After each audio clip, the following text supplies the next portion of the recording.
Can you hear me? Yes. Oh, good. Okay, so I'm gonna ask the question. Okay. Hello everyone. This is Esmeralda.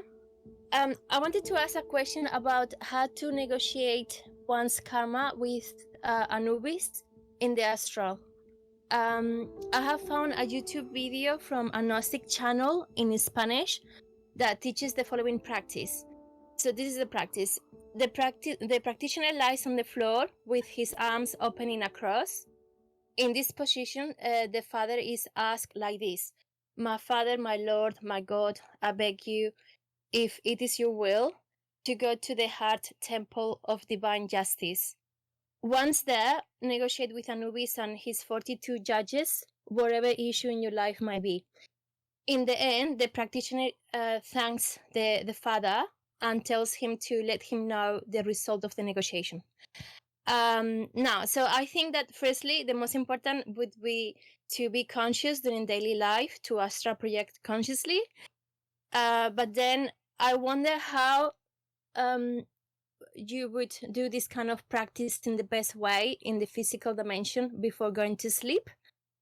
And once you are in the astral dimension conscious, how would you visualize Anubis and his judges and everything else in this divine temple? But then another question would be, then the practitioner could have a lot of accumulated karma from previous lives and not much credit to pay for his request to be granted. So what could you offer to pay for your karma and bring more positive relationships and fortune into your life, so you could use your life in a more beneficial way to yourself and others? Thank you. Great. Yes. Well, first, we have to reflect on what is karma, right? And just like you said, many people have heavy karma, we could say, or don't have a lot of credit. If you imagine a stereotypically unconscious person, how do they live? What is their aura? What are their reactions in life? And they're always having problems, having conflicts with other people, many material problems, many things. That person is suffering from the consequences of his karma because of his low state of being. Now, if this person wants to enter the spiritual studies, he wants initiation, then of course he has to change. Not because he's bad or wrong or sinful, but because his level of consciousness will not allow him to perceive the inner worlds, because he's being too mechanical. But he is unconscious. He doesn't know how to change. So in order for him to really change, he needs self-knowledge. So of course, like you said, really, the best way to gain credit is self-knowledge through all and any of the practices that are suggested, right? Meditation, self-observation, transmutation. And slowly, as he begins to truly change, truly begins to make efforts, people can see that he is an upright person. Not that it matters what people think of us, but in the physical expression, he is becoming more disciplined. He is paying attention. He is reflecting on his behaviors, his sentiments, his attitudes. Then very slowly, that person begins to have credit because his level of being is being raised.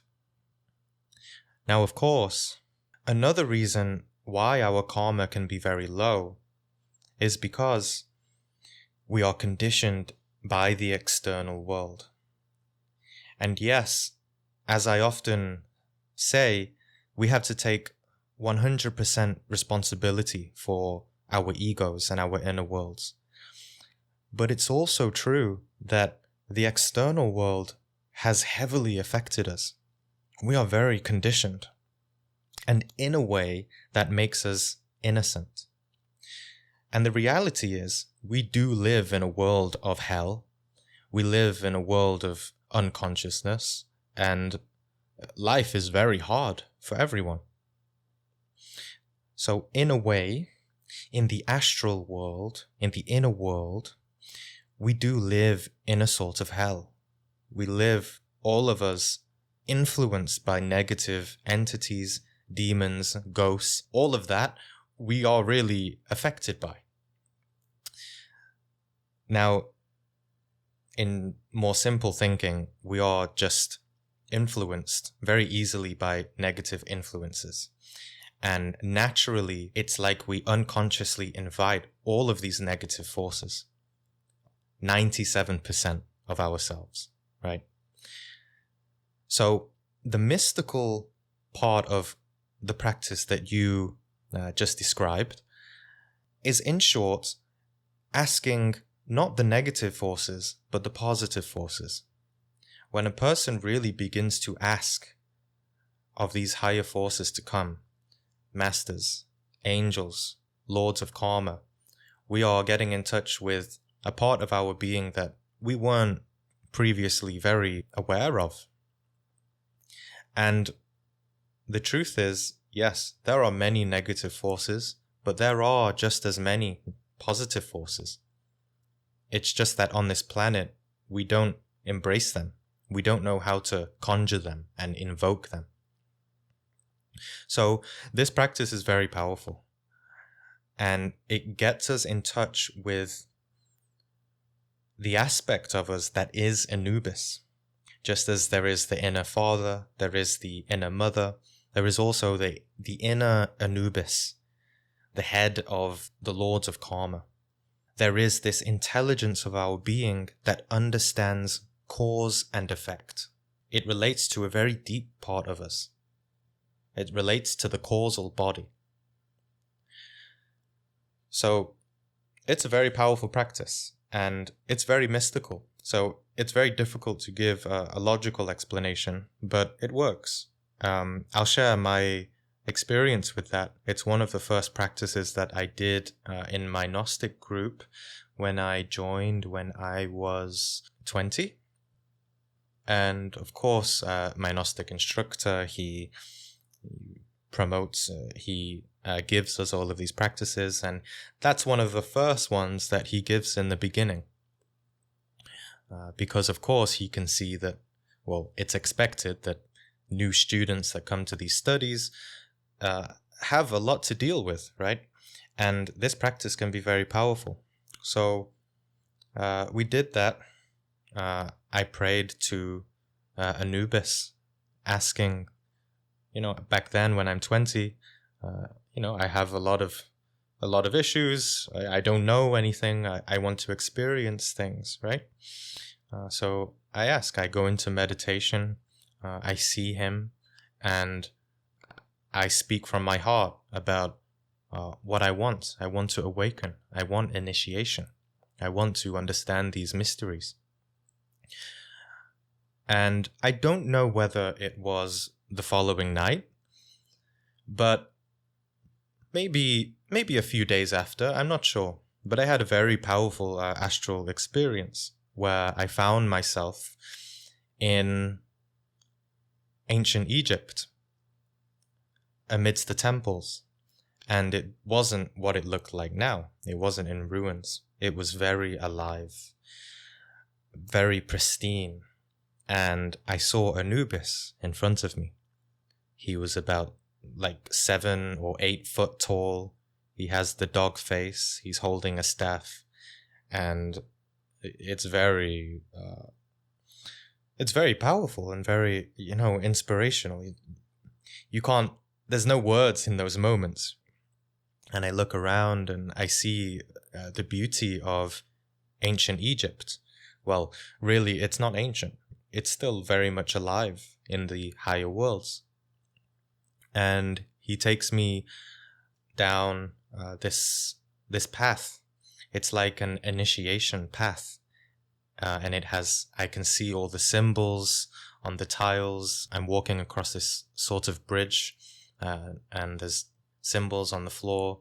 It wasn't such a long experience, but it very much meant something to me back then, and it gave me a lot of inspiration to continue doing the practices. So my advice about your question is really, don't worry about having to visualize him. Yes, visualize just as I sort of taught in the guided meditation.